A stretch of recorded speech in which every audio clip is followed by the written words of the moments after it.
Stave 4. The Last of the Spirits. The phantom slowly, gravely, silently approached. When it came near him, Scrooge bent down upon his knee, for in the very air through which this spirit moved it seemed to scatter gloom and mystery. It was shrouded in a deep black garment which concealed its head, its face, its form, and left nothing of it visible save one outstretched hand. But for this it would have been difficult to detach its figure from the night and separate it from the darkness by which it was surrounded. He felt that it was tall and stately when it came beside him, and that its mysterious presence filled him with a solemn dread. He knew no more, for the spirit neither spoke nor moved. "I am in the presence of the ghost of Christmas yet to come," said Scrooge. The spirit answered not, but pointed onward with its hand. "You are about to show me shadows of the things that have not happened, but will happen in the time before us," Scrooge pursued. "Is that so, spirit?" The upper portion of the garment was contracted for an instant in its folds as if the spirit had inclined its head. That was the only answer he received. Although well used to ghostly company, by this time Scrooge feared the silent shape so much that his legs trembled beneath him, and he found that he could hardly stand when he prepared to follow it. The spirit paused a moment, as observing his condition and giving him time to recover. But Scrooge was all the worse for this. It thrilled him with a vague, uncertain horror to know that behind the dusky shroud there were ghostly eyes intently fixed upon him, while he, though he stretched his own to the utmost, could see nothing but a spectral hand and one great heap of black. "Ghost of the future!" he exclaimed, "I fear you more than any spectre I have seen. But as I know your purpose is to do me good, and as I hope to live to be another man from what I was, I am prepared to bear you company, and do it with a thankful heart. Will you not speak to me?" It gave him no reply. The hand was pointed straight before them. "Lead on," said Scrooge. "Lead on. The night is waning fast, and it is precious time to me, I know. Lead on, spirit." The phantom moved away as it had come towards him. Scrooge followed in the shadow of its dress, which bore him up, he thought, and carried him along. They scarcely seemed to enter the city, for the city rather seemed to spring up about them and encompass them of its own act. But there they were in the heart of it, on 'change amongst the merchants, who hurried up and down and chinked the money in their pockets, and conversed in groups, and looked at their watches, and trifled thoughtfully with their great gold seals, and so forth, as Scrooge had seen them often. The spirit stopped beside one little knot of businessmen. Observing that the hand was pointed to them, Scrooge advanced to listen to their talk. "No," said a great fat man with a monstrous chin, "I don't know much about it either way. I only know he's dead." "When did he die?" inquired another. "Last night, I believe." "Why, what was the matter with him?" asked a third, taking a vast quantity of snuff out of a very large snuff-box. "I thought he'd never die." "God knows," said the first with a yawn. "What has he done with his money?" asked a red-faced gentleman with a pendulous excrescence on the end of his nose that shook like the gills of a turkey-cock. "I haven't heard," said the man with the large chin, yawning again. "Left it to his company, perhaps. He hasn't left it to me, that's all I know." This pleasantry was received with a general laugh. "It's likely to be a very cheap funeral," said the same speaker, "for upon my life I don't know of anybody to go to it. Suppose we make up a party and volunteer." "I don't mind going if a lunch is provided," observed the gentleman with the excrescence on his nose. "But I must be fed if I make one." Another laugh. "Well, I am the most disinterested among you after all," said the first speaker, "for I never wear black gloves and I never eat lunch. But I'll offer to go if anybody else will. When I come to think of it, I'm not at all sure that I wasn't his most particular friend, for we used to stop and speak whenever we met. Bye-bye." Speakers and listeners strolled away and mixed with other groups. Scrooge knew the men and looked towards the spirit for an explanation. The phantom glided on into a street. Its finger pointed to two persons meeting. Scrooge listened again, thinking that the explanation might lie there. He knew these men also perfectly. They were men of business, very wealthy, and of great importance. He had made a point always of standing well in their esteem, in a business point of view, that is, strictly in a business point of view. "How are you?" said one. "How are you?" returned the other. "Well," said the first, "old Scratch has got his own at last, eh?" "So I'm told," returned the second. "Cold, isn't it? Very seasonable for Christmas time. You're not a skater, I suppose?" No, something else to think of. Good morning." Not another word. That was their meeting, their conversation, and their parting. Scrooge was at first inclined to be surprised that the spirit should attach importance to conversations apparently so trivial, but feeling assured that they must have some hidden purpose, he set himself to consider what it was likely to be. They could scarcely be supposed to have any bearing on the death of Jacob, his old partner, for that was past, and this ghost's province was the future. Nor could he think of anyone immediately connected with himself to whom he could apply them. But nothing doubting that to whomsoever they applied they had some latent moral for his own improvement, he resolved to treasure up every word he heard and everything he saw, and especially to observe the shadow of himself when it appeared. For he had an expectation that the conduct of his future self would give him the clue he missed, and would render the solution of these riddles easy. He looked about in that very place for his own image, but another man stood in his accustomed corner, and though the clock pointed to his usual time of day for being there, he saw no likeness of himself among the multitudes that poured in through the porch. It gave him little surprise, however, for he had been revolving in his mind a change of life, and thought and hoped he saw his newborn resolutions carried out in this. Quiet and dark beside him stood the phantom with its outstretched hand. When he roused himself from his thoughtful quest, he fancied from the turn of the hand and its situation in reference to himself that the unseen eyes were looking at him keenly. It made him shudder and feel very cold. They left the busy scene and went into an obscure part of the town, where Scrooge had never penetrated before, although he recognized its situation and its bad repute. The ways were foul and narrow, the shops and houses wretched, the people half-naked, drunken, slipshod, ugly. Alleys and archways, like so many cesspools, disgorged their offences of smell and dirt and life upon the straggling streets, and the whole quarter reeked with crime, with filth and misery. Far in this den of infamous resort there was a low-browed, beetling shop, below a penthouse roof, where iron, old rags, bottles, bones, and greasy offal were bought. Upon the floor within were piled up heaps of rusty keys, nails, chains, hinges, files, scales, weights, and refuse iron of all kinds. Secrets that few would like to scrutinize were bred and hidden in mountains of unseemly rags, masses of corrupted fat, and sepulchres of bones.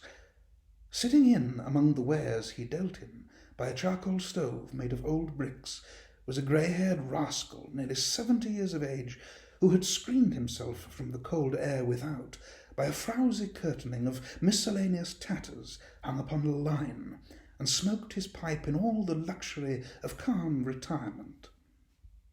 Scrooge and the phantom came into the presence of this man just as a woman with a heavy bundle slunk into the shop. But she had scarcely entered when another woman, similarly laden, came in too, and she was closely followed by a man in faded black, who was no less startled by the sight of them than they had been upon the recognition of each other. After a short period of blank astonishment, in which the old man with the pipe had joined them, they all three burst into a laugh. "Let the charwoman alone to be the first," cried she who had entered first. "Let the laundress alone to be the second, and let the undertaker's man alone to be the third. Look here, old Joe, here's a chance, if we haven't all three met here without meaning it." "You couldn't have met in a better place," said old Joe, removing his pipe from his mouth. Come into the parlour. You were made free of it long ago, you know, and the other two aren't strangers. Stop till I shut the door of the shop. Oh, how it squeaks! There aren't such a rusty bit of metal in the place as its own hinges, I believe, and I'm sure there's no such old bones here as mine. We're all suitable to our calling, we're well matched. Come into the parlour, come into the parlour. The parlour was the space behind the screen of rags. The old man raked the fire together with an old stair-rod, and having trimmed his smoky lamp, for it was night, with the stem of his pipe, put it in his mouth again. While he did this, the woman who had already spoken threw her bundle on the floor, and sat down in a flaunting manner on a stool, crossing her elbows on her knees, and looking with a bold defiance at the other two. "What odds, then? What odds, Mrs. Dilber?" said the woman. "Every person has a right to take care of themselves. He always did." "That's true indeed," said the laundress. "No man more so." "Why then don't stand staring as if you was afraid, woman. Who's the wiser? We're not going to pick holes in each other's coats, I suppose." "No, indeed," said Mrs. Dilber and the man together. "We should hope not." "Very well, then," cried the woman. "That's enough. Who's the worse for the loss of a few things like these? Not a dead man, I suppose." "No, indeed," said Mrs. Dilber, laughing. "If he wanted to keep 'em after he was dead, a wicked old screw," pursued the woman, "why wasn't he natural in his lifetime?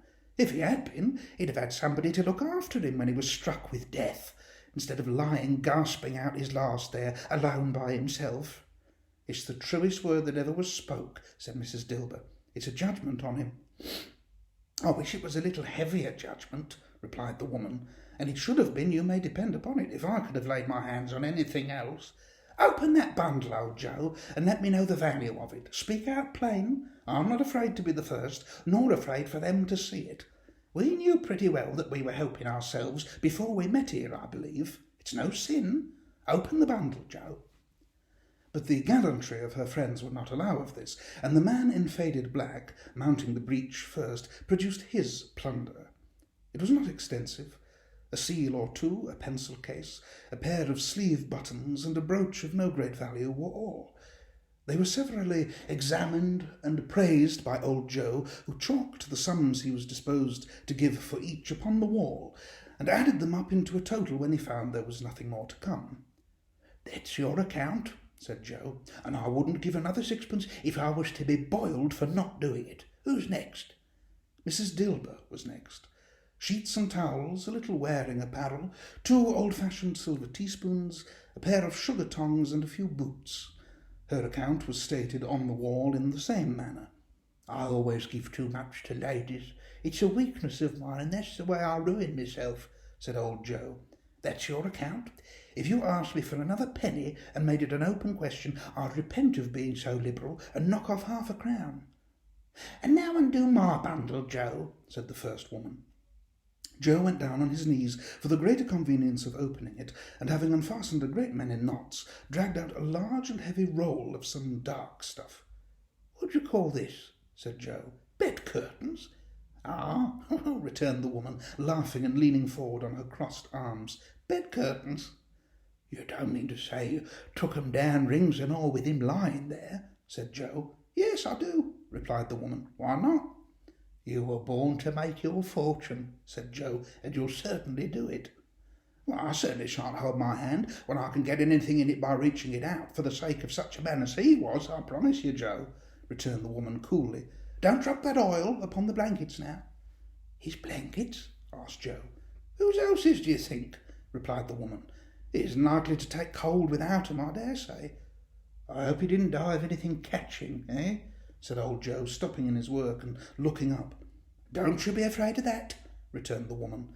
"I ain't so fond of his company that I'd loiter about him for such things if he did. Ah, you may look through that shirt till your eyes ache, but you won't find a hole in it nor a threadbare place. It's the best he had, and a fine one too. They'd have wasted it if it hadn't been for me." "What do you call wasting of it?" asked old Joe.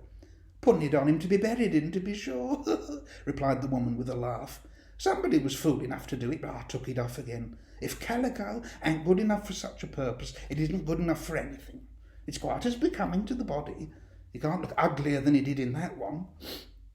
Scrooge listened to this dialogue in horror. As they sat grouped about their spoil in the scanty light afforded by the old man's lamp, he viewed them with a detestation and disgust which could hardly have been greater, though they had been obscene demons marketing the corpse itself. "Ha ha!" laughed the same woman, when old Joe, producing a flannel bag with money in it, told out their several gains upon the ground. "This is the end of it, you see.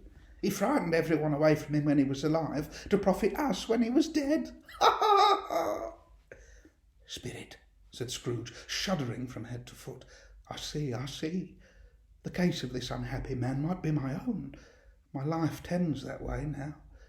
Merciful heaven, what is this?"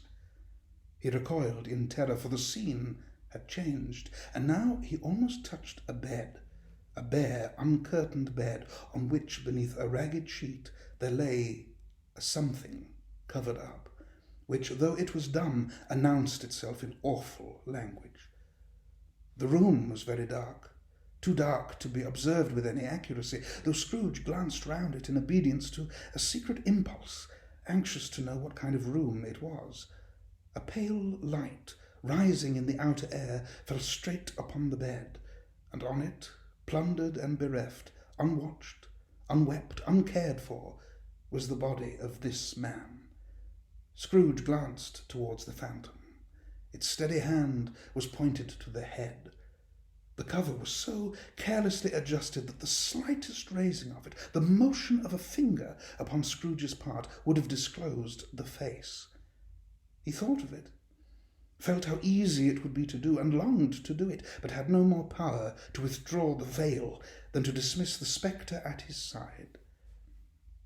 O cold, cold, rigid, dreadful death, set up thine altar here, and dress it with such terrors as thou hast at thy command, for this is thy dominion. But of the loved, revered, and honoured head, thou canst not turn one hair to thy dread purposes, or make one feature odious. It is not that the hand is heavy, and will fall down when released. It is not that the heart and pulse are still, but that the hand was open, generous and true, the heart brave, warm and tender, and the pulse a man's. Strike, shadow, strike, and see his good deeds springing from the wound, to sow the world with life immortal. No voice pronounced these words in Scrooge's ears, and yet he heard them when he looked upon the bed. He thought, if this man could be raised up now, what would be his foremost thoughts? Avarice, hard dealing, griping cares? They have brought him to a rich end, truly. He lay in the dark, empty house, with not a man, a woman, or a child to say that he was kind to me in this or that, and for the memory of one kind word, I will be kind to him. A cat was tearing at the door, and there was a sound of gnawing rats beneath the hearthstone. What they wanted in the room of death, and why they were so restless and disturbed, Scrooge did not dare to think. "Spirit," he said, "this is a fearful place. In leaving it, I shall not leave its lesson, trust me. Let us go." Still the ghost pointed with an unmoved finger to the head.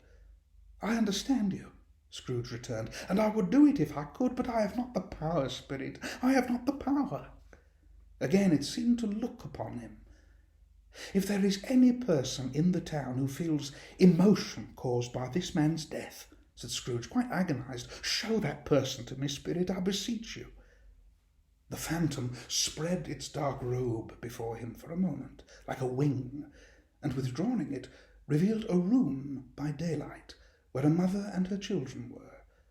She was expecting someone, and with anxious eagerness, for she walked up and down the room, started at every sound, looked out from the window, glanced at the clock, tried, but in vain, to work with her needle, and could hardly bear the voices of the children in their play. At length the long-expected knock was heard. She hurried to the door and met her husband, a man whose face was careworn and depressed, though he was young. There was a remarkable expression in it now, a kind of serious delight of which he felt ashamed, and which he struggled to repress. He sat down to the dinner that had been hoarding for him by the fire, and when she asked him faintly what news, which was not until after a long silence, he appeared embarrassed how to answer. Is it good, she said, or bad, to help him? Bad, he answered. We are quite ruined? No, there is hope yet, Caroline. If he relents, she said, amazed, there is. Nothing is past hope if such a miracle has happened. He is past relenting, said her husband. He is dead. She was a mild and patient creature if her face spoke truth, but she was thankful in her soul to hear it, and she said so with clasped hands. She prayed forgiveness the next moment and was sorry, but the first was the emotion of her heart. What the half-drunken woman whom I told you of last night said to me when I tried to see him and obtain a week's delay, and what I thought was a mere excuse to avoid me, turns out to have been quite true. He was not only very ill, but dying then. To whom will our debt be transferred? I don't know. But before that time we shall be ready with the money, and even though we were not, it would be a bad fortune indeed to find so merciless a creditor in his successor. We may sleep tonight with light hearts, Caroline. Yes, soften it as they would, their hearts were lighter. The children's faces, hushed and clustered round to hear what they so little understood, were brighter, and it was a happier house for this man's death. The only emotion that the ghost could show him, caused by the event, was one of pleasure. Let me see some tenderness connected with the death, said Scrooge, or that dark chamber spirit which we left just now will be forever present to me. The ghost conducted him through several streets familiar to his feet, and as they went along, Scrooge looked here and there to find himself, but nowhere was he to be seen. They entered poor Bob Cratchit's house, the dwelling he had visited before, and found the mother and the children seated round the fire. Quiet, very quiet. The noisy little Cratchits were as still as statues in one corner, and sat looking up at Peter, who had a book before him. The mother and her daughters were engaged in sewing, but surely they were very quiet. And he took a child, and set him in the midst of them. Where had Scrooge heard those words? He had not dreamed them. The boy must have read them out as he and the spirit crossed the threshold. Why did he not go on? The mother laid her work upon the table and put her hand up to her face. "The colour hurts my eyes," she said. "The colour? Ah, poor Tiny Tim." "They're better now again," said Cratchit's wife. "It makes them weak by candlelight, and I wouldn't show weak eyes to your father when he comes home for the world. It must be near his time." "Past it, rather," Peter answered, shutting up his book. "But I think he has walked a little slower than he used these few last evenings, mother." They were very quiet again. At last she said, and in a steady, cheerful voice that only faltered once, I have known him walk with Tiny Tim upon his shoulder very fast indeed." "And so have I," cried Peter, "often." "And so have I," exclaimed another. "So had all." "But he was very light to carry," she resumed, intent upon her work, "and his father loved him so that it was no trouble, no trouble. And there is your father at the door." She hurried out to meet him, and little Bob, in his comforter, he had need of it, poor fellow, came in. His tea was ready for him on the hob, and they all tried who should help him to it most. Then the two young Cratchits got upon his knees and laid each child a little cheek against his face, as if they said, "Don't mind it, father, don't be grieved." Bob was very cheerful with them, and spoke pleasantly to all the family. He looked at the work upon the table and praised the industry and speed of Mrs. Cratchit and the girls. They would be done long before Sunday, he said. "Sunday? You went today then, Robert?" said his wife. "Yes, my dear," returned Bob. "I wish you could have gone. It would have done you good to see how green a place it is. But you'll see it often. I promised him that I would walk there on a Sunday." "My little child," cried Bob, "my little child." He broke down all at once. He couldn't help it. If he could have helped it, he and his child would have been further apart, perhaps, than they were. He left the room and went upstairs into the room above, which was lighted cheerfully and hung with Christmas. There was a chair set close beside the child, and there were signs of someone having been there lately. Poor Bob sat down in it, and when he had thought a little and composed himself, he kissed the little face. He was reconciled to what had happened and went down again quite happy. They drew about the fire and talked, the girls and mother working still. Bob told them of the extraordinary kindness of Mr. Scrooge's nephew, whom he had scarcely seen but once, and who, meeting him in the street that day and seeing that he looked just a little down, you know, said Bob, inquired what had happened to distress him. On which, said Bob, for he is the pleasantest spoken gentleman you ever heard, I told him, I'm heartily sorry for it, Mr. Cratchit, he said, and heartily sorry for your good wife. By the by, how he ever knew that, I don't know. Knew what, my dear? Why, that you were a good wife, replied Bob. Everybody knows that, said Peter. Very well observed, my boy, cried Bob. I hope they do. Heartily sorry, he said, for your good wife. If I can be of service to you in any way, he said, giving me his card, that's where I live. Pray come to me. Now it wasn't, cried Bob, for the sake of anything he might be able to do for us, so much as for his kind way, that this was quite delightful. It really seemed as if he had known our Tiny Tim and felt with us. I'm sure he's a good soul, said Mrs. Cratchit. You would be surer of it, my dear, returned Bob, if you saw and spoke to him. I shouldn't be at all surprised, mark what I say, if he got Peter a better situation. Only hear that, Peter, said Mrs. Cratchit. And then, cried one of the girls, Peter will be keeping company with someone and setting up for himself. Get along with you, retorted Peter, grinning. It's just as likely as not, said Bob, one of these days, though there's plenty of time for that, my dear. But however and whenever we part from one another, I'm sure we shall none of us forget poor Tiny Tim, shall we? Or this first parting that there was among us. Never, father, cried they all. And I know, said Bob, I know, my dears, that when we recollect how patient and how mild he was, although he was a little child, we shall not quarrel easily among ourselves and forget poor Tiny Tim in doing it. No, never, father, they all cried again. I am very happy, said little Bob. I am very happy. Mrs. Cratchit kissed him, his daughters kissed him, the two young Cratchits kissed him, and Peter and himself shook hands. Spirit of Tiny Tim, thy childish essence was from God. Spectre, said Scrooge, something informs me that our parting moment is at hand. I know it, but I know not how. Tell me what man that was whom we saw lying dead. The ghost of Christmas yet to come conveyed him as before, though at a different time, he thought. Indeed, there seemed no order in these latter visions, save that they were in the future, into the resorts of business men, but showed him not himself. Indeed, the spirit did not stay for anything, but went straight on, as to the end just now desired, until besought by Scrooge to tarry for a moment.